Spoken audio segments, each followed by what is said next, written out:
L'innovation avec Anne Le Gall. Bonjour Anne. Bonjour Thomas. Vous nous emmenez au Japon, à l'hôtel, un hôtel qui va ouvrir cet été et qui va être tenu par des robots. Et oui, dans 6 chaleureux. mois, près de Nagasaki, quand vous arriverez à l'hôtel ENA, qui veut dire étrange en japonais, vous serez accueillis à la réception par 3 robots femmes en uniforme, des hôtesses toujours souriantes, jamais fatiguées, qui parleront 4 langues, chinois, japonais, coréen, anglais. Ces humanoïdes vous regarderont dans les yeux pour vous indiquer le numéro de la chambre. Alors elles ne vous laisseront pas les clés, car dans cet hôtel, les portes s'ouvrent avec la reconnaissance faciale.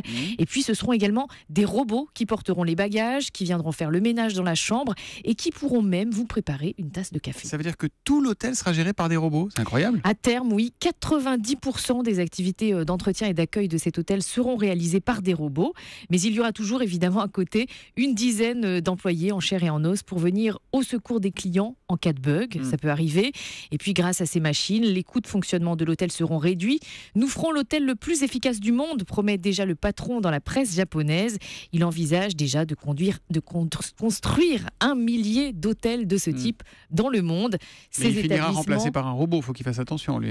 C'est le risque, d'autant qu'il y aura dans cet hôtel d'autres innovations technologiques. Il fonctionnera en grande partie à l'énergie solaire et au lieu de la climatisation, il y aura par exemple un système qui détecte automatiquement la présence des clients dans les chambres et leur nombre pour adapter la température de la pièce. Bon, et on peut déjà réserver parce que Julie a envie d'y aller là déjà. Elle meurt d'envie, je vois ça. Donc 72 chambres disponibles dans cet hôtel. Effectivement, les réservations sont déjà ouvertes. C'est 50 € la nuit, premier prix, Julie, ce qui ne paraît pas très très cher pour un voyage dans le futur. Ouverture officielle le 17 juillet prochain. Et si on remplaçait Julie par l'horloge parlante? Non, est 6h41. voilà. La chronique innovation avec Anne Le Gall tous les matins sur Europe 1. Demain, Anne. À demain.